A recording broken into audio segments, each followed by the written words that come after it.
to burn hillsides at our place even, Okay. just to get the rain. Well, let's get going. Valerie wants some motivation today. Let's provide it. So today, first, good morning. And I'm pumped you're back for another Motivational Monday. I want to really dive into something that might just shift the way you see yourself, your progress, your goals. It's something that for me, I have to constantly go back to this point so that it will reshape how I see things. So this is really called the gap and the gain. And if you've ever felt like no matter how hard you work, it's never quite enough, then this message is for you. So let me ask you something. Have you ever hit a milestone? Maybe it was weight loss, for me, business, parenting, or something you really worked hard for, only to feel in the end underwhelmed. And you thought you'd feel proud, you thought it would feel like success, but instead all you could do was see how far you still had to go. That, my friend, is called living in the gap. So the gap is the space between where you are now and where you think you should be. It's that mental measurement. And it's that mental measurement that we take when we look at our ideal selves. We look at our goals, we look at our future self, and we realize we're not quite there yet. And that's the problem.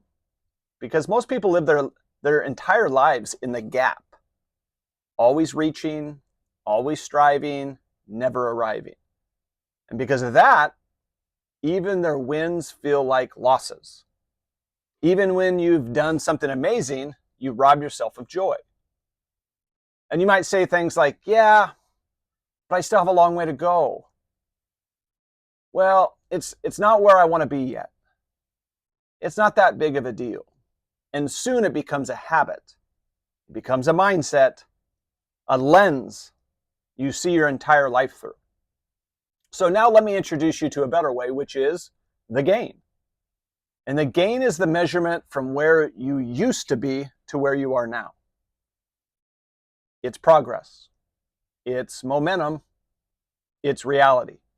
It's recognizing the growth you've always achieved, but now you're actually acknowledging it. It's the mental, physical, emotional growth. And here's the truth. Living in the gain is what fuels confidence. And I've talked about confidence is built through an undeniable stack of proof. So the gain is realizing how far you've come and recognize that gain. That's what fuels confidence, because it says, I may not be at my final destination, but I'm not who I used to be. I'm not where I used to be. And that mindset builds energy. It builds resilience. It makes you want to keep going, not because you hate where you are, but because you love the progress that you're making. Now, here's the part most people miss. The higher performing you are, the more likely you are to live in the gap. Because achievers always raise the bar. You move fast, you set big goals, and before you even hit one, you've already shifted your sights. You're already looking to the next goal. You don't let yourself celebrate. You don't look back. You just keep moving. And here's what that does. It empties your emotional tank. It makes the grind feel heavy. It turns victories into shadows. And even worse, it makes you forget just how far you've come. So in a real life example, you could look at a business owner that grows their revenue from $50,000 to $500,000. Something that they dreamed of years ago, but instead of celebrating, they feel like they're just failing because they're not at $1 million yet. That's the gap. Or one of my patients who couldn't walk 6 months ago, but is now hiking, biking, playing with their grandkids, but instead of being satisfied, They feel behind because they're not 100% back yet. That's the gap. Even myself, I've fallen into this trap. I've looked at my own goals as a dad, a leader, a business owner. Instead of acknowledging the steps I've taken, I've obsessed over the distance left. And this is an area I've had to work on the most, because anytime I've achieved a significant goal that I had, that I worked years for, and I achieved that goal, it was actually a letdown. And it was a letdown because for me, I didn't have my next goal. I was constantly saying, well, what's next? I had worked so hard for something, then I got it, and I didn't have satisfaction. I had letdown. Because now I was thinking, what do I need to push towards next? So that's another portion of not looking at the gain, but only the gap. But when you slow down, when I shift my lens to the gain, I feel power again. I feel gratitude. I feel motivation. Not pressure, but purpose. So how do we change this? It starts with one decision. Stop measuring backwards. Start measuring from where you begin. And here's a few ways to do it. Number one, daily journal. What did I do today that I couldn't have done maybe 6 months ago?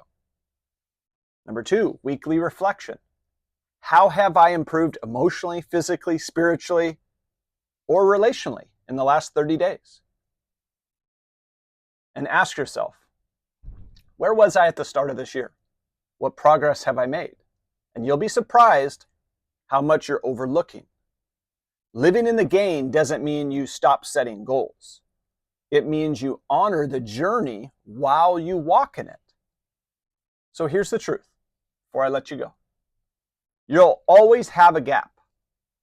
You will always have a gap. The distance between where you are and where you want to go, that never fully disappears. But if you only live in that space, where you're constantly looking at the gap and constantly moving the needle of what the gap is, you're always going to feel lacking. You're always going to be chasing. You're always going to be discouraged. The gain is your proof of growth. It's your fuel. And it's your reminder that you are becoming who you are meant to be, step by step. So this week, I want to challenge you. Measure your gain. Celebrate the gap that's already been closed. And remember, you're not behind. You're just in progress. So again, thanks for joining me today on Motivational Monday. If this message hits home for you, share it with someone that you know needs to hear it, and take maybe 5 minutes today to list out your gains. And if you feel comfortable when I post this replay, send it out and let me know what your gains are that you haven't been giving yourself credit for, because you've come farther than you think. So let's make this week count. I'll see you in the gym, on 4%, or maybe just next Monday. Either way, it's good to see you this morning. And Valerie, go get some more coffee.